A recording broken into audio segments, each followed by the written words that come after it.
so much for being here today. Today we have the pleasure to be speaking with Dustin Kochensparger and Blake Gross, who are part of this amazing DV Creations studio, and they have a very interesting story to tell us about today. They are located in Bellevue, Washington. DV Creation builds AR-powered strategic games that bring players' imaginations into the real world. That sounds super exciting. This is one of the first actually episodes that we have focused in AR. So this is an amazing episode today. They are gonna be revealing some secrets about how they have had a lot of success in their own process. And so thank you so much for being here, Blake and Dustin. Please let us know how you guys got started in this amazing field. Yeah, well, thank you so much for having us. How we got started. I mean, so personally, I got interested in AR.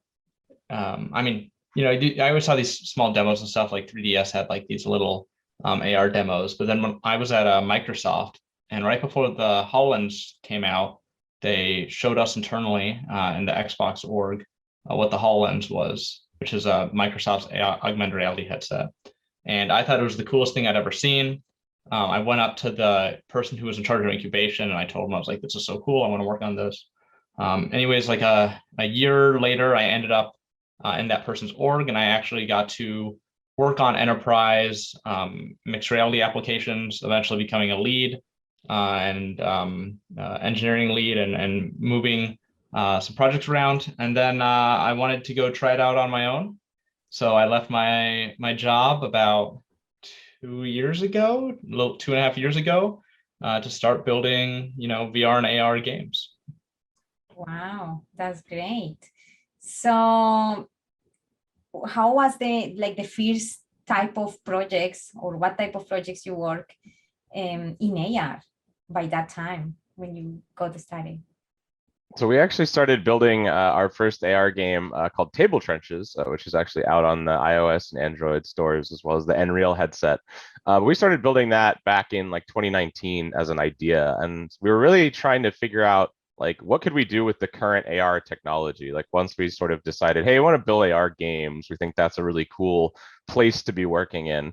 We looked at like what's out there first. Like we did a survey of the market to see what kind of games exist for AR, and most of what we were seeing was a lot of sort of taking the ideas of flat screen games, things you're already playing, and just sort of plopping them out onto a surface, but like not really doing anything to make them really take advantage of what AR was doing at the time, which, a couple of years ago, the most impressive thing you could do with AR, like on all the devices, was just plane scanning. So like understanding where a flat surface is.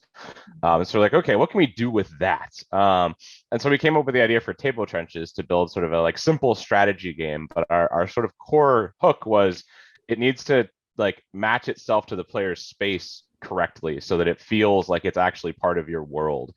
As you said in our like tagline, the big thing that we love about AR as a studio is the sort of blending of realities, like taking digital things from your imagination and putting them into the real world, but having them actually mesh together in a realistic way. Most of what we were seeing was just kind of taking digital things and putting them in the real world with no understanding of how the world actually would interact with them. So that was our big core conceit. So we want to make a game where that actually respects the bounds of your world. So that's why we started building Table Trenches. We did a lot of prototyping, a lot of idea generation, a lot of like back and forth on exactly how it should work. But ultimately, we landed on a design that was pretty simple in terms of like players set the bounds for their map so that they know where the game's going to take place. And that way, everything, all the little tiny units and the buildings and everything all stay on your table and look like they're moving around on the actual surface. And we were really excited about that. I remember the first time we got the networking demo working between Blake and I as a prototype, and it was all gray box. It was very, very, didn't look anything like the final game, but we had it working with the networking where we could both play together on our individual phones. And like, there was just this moment where everything just clicked, because it was like, oh, I can see what Blake is doing in my actual living room, and he can see what I'm doing. And suddenly there's this magical connection happening where we're both seeing the same game happening on our table at the same time, but in our real space. I always call it like a shared hallucination. It's like this sort of thing that only we can see, but like we can both see it happening at the same time. And that was really powerful, and that kind of carried us all the way through finishing that game and launching it in 2020 on iOS and Android. And then we worked with the Nreal platform, which makes an AR glasses set for Android devices that we ported the game to after that. And that's been really awesome to have the game working on an actual AR headset as well. Oh yeah, amazing. That sounds pretty cool. Actually, I was gonna ask you, how was that moment where you decided to take it to the headset, and what challenges you found, because it was initially right in a phone, like it was in a mobile. How easy or difficult was to move that architecture to a device like the headset? Yeah, that's a good question. I think always in our heads, we want to do stuff with headsets because I'd been working with them and I was really passionate about them, but we actually targeted the phone market because it's a much bigger market. And even today, as we think about building augmented reality experiences, the phone market just so massively eclipses the any type of headset market. But yeah, we initially were going to build it we had a Magic Leap kit from Magic Leap to actually port the game to. And the week that we were going to do our port, Magic Leap announced they were getting out of the consumer space. So we were like, well, it doesn't make much sense for us to port this to the Magic Leap anymore. So instead, yeah, we ported to the Nreal headset. And there are, yeah, in terms of the differences, there's a couple of things. One is that all the UI paradigms now needs to be world space. You know, we were using a lot of screen space UI in the mobile version, so we had to figure out how does that make sense. The solution we came to as kind of a paradigm for that game is what we call plane-centered UI, which is you basically put down your play space first, which is the play surface, and then all the UI kind of gravitates around that. And then you do all the nice normal user paradigms of billboarding, so it always faces you, and scaling, so it's the right size in your view frustum and that type of stuff. The other thing that we noticed very, very quickly was that things that were not perceivable as errors or graphic effects or whatever on mobile were very instantly perceivable in headset. So if a if a firing animation looked a little bit off, we never noticed on mobile, but the moment we went into headset, it was super readily apparent. So that was something we had to fix up. We also had to redesign the control interface. That was the other big one that we worked through. That was a really good exercise in building AR content, because for our glasses stuff, you know, back when we were porting it, they didn't have full hand tracking working, so that wasn't like an option on the table. So we had to redesign, you know, a touch-based interface for basically a 3DOF pointer using your phone as a pointer. And luckily that was pretty easy to port, but there was definitely a lot of experimentation we had to do in terms of like, where do you put the AI in the player's view? Like you're suddenly dealing with a lot more, you know, needing to make sure everything is still visible, but also like isn't getting in players' way, like attached to their eyeballs or floating in the space or whatever. So I think the control interface was the other big one. And like taking the lessons we learned about putting AR on a phone and then translating that into glasses was a great learning experience, and definitely an area that anybody who's going to build something on that definitely should focus on, because it's complicated. Yeah, awesome. Thank you so much. So what platform did you use to build it? Do you use Unity or React? Yeah, we use Unity. I mean, almost the entire space is locked to Unity right now. Yeah, I think, you know, the other engines aren't supported. You can always kind of do native because everything has to be native at some level, but that doesn't really make much sense for most developers. So are you like developers? You use C#, I guess? Yeah, that's right. Amazing. That's right. Yes. Oh, wow. And so what happened, or at what point is that you decide to apply to the programs that Snap has, and how was that? That sounds super exciting. So if you can expand on this, very, very, very exciting to hear. How is that process takes place, and your recommendations for someone who would be just like you guys? You're such an inspiration for many people. So please let us know how that worked. Yeah, I mean, so after we built Table Trenches, and you know, after I think Magic Leap got out of consumer, there was a bit of a gap between in the AR market. That is that no one was really funding consumer projects anymore. You know, Apple and Google were not as focused on AR Core. They had been at launch. the Nreal was really the only consumer headset, but they're still pretty early market. Also, more limited capabilities than the like other headsets and devices had. So we actually started focusing on VR projects for a bit. And then one day, I think it was about a year ago, Snap did their SPS conference and they announced this Ghost program. And we had in the back of our minds been thinking about Snapchat because I had seen on Twitter this one developer named Aiden. He had been making games in Snapchat. And I thought that's a really clever idea because one of the things we found while building Table Trenches is that one of the main obstacles is that users just weren't even familiar with the concept of AR. I think a lot of our users came to our application not expecting it to be an AR application, and then weren't interested in engaging with it because the setup time was much longer than they were used to. So from there, we were like, oh, wow, we've had this idea in the back of our minds, which is Table Trenches in the living room, which is basically what we're currently working on. And we pitched Snap on that as part of the Ghost program. Which right now, by the way, the applications are open for the next round of Ghost cohort. So if you're listening and you have a AR project, you can get it funded by Snapchat. So I recommend everyone apply. But yeah, so we applied to that program. We did a couple interviews with them. And then when was it, Dustin? Like September or October of last year. September. We got into the program and we started, working full time on this current living room scale AR strategy game we're working on.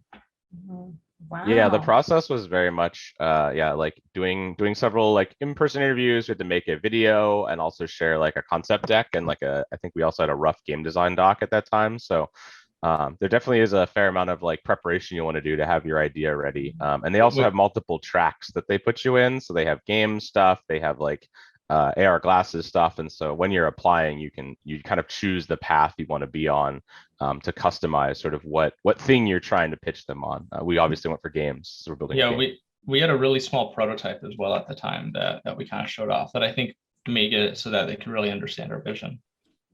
That's amazing. And for someone to get actually at least approved in the very first submission, what do you think that are the things that people should be aware of in order to submit something that is enticing enough so they can at least go into the next stages?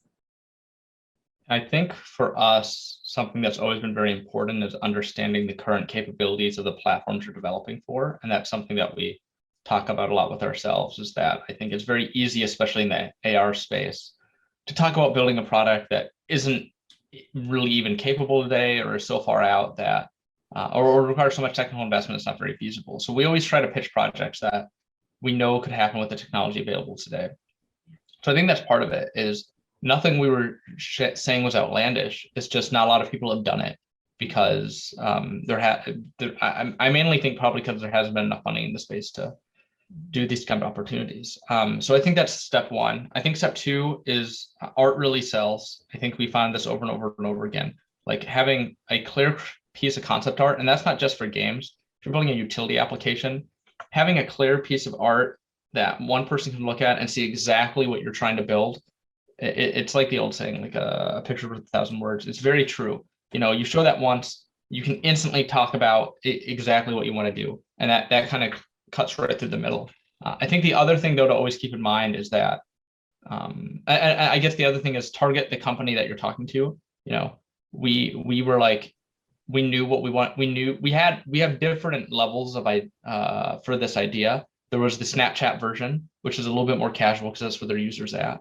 And then if we thought about that on different platforms, we would have adapted the idea to that. So I'd say you can't be like too wholly with your idea. You have to be able to be adaptive to the platform. And then that's what they like as well, right? Because what they're looking for in that relationship is that you're helping the platform and they're helping you create this idea. Yes, for sure. It's a mutual benefit relationship. So what's the difference between a Snapchat Ghost program and the Snap Yellow Accelerator? That's a good question. Yeah, so the Ghost program is a project funding program that specifically you pitch a project and then they fund the project to be built, and they support you from like a developer relations standpoint of helping you answer questions and, like Blake said, give feedback on the platform. And ultimately your goal is to build a product and ship it to market alongside of Snap in whatever way that makes sense.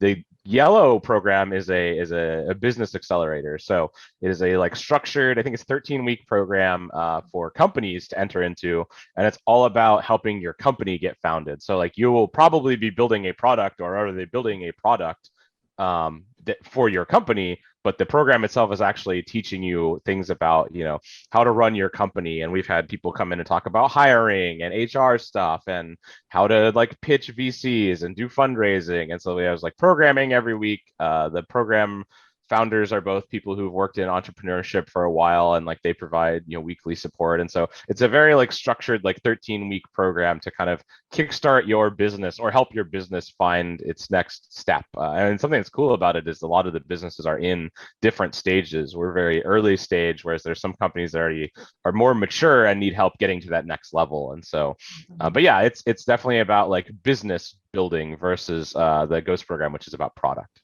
Amazing. Thank you so much. Yeah, this has been a very, very great conversation.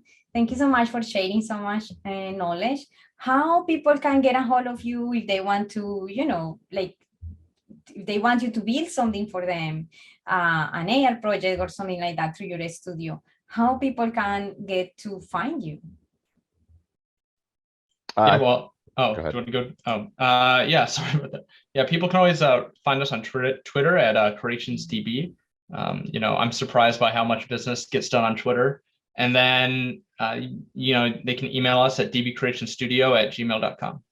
Oh, amazing. And anyone who has any questions as well about anything, feel free to message us. Yeah, thank you so much. That sounds absolutely great. And so far we shared a lot of very, very insightful secrets from DB Creations on how they have been able to move forward with their AR talent and creations. Thank you so much for being here today, and see you in the next episode. Bye. Yeah, thank you. Except for the next episode.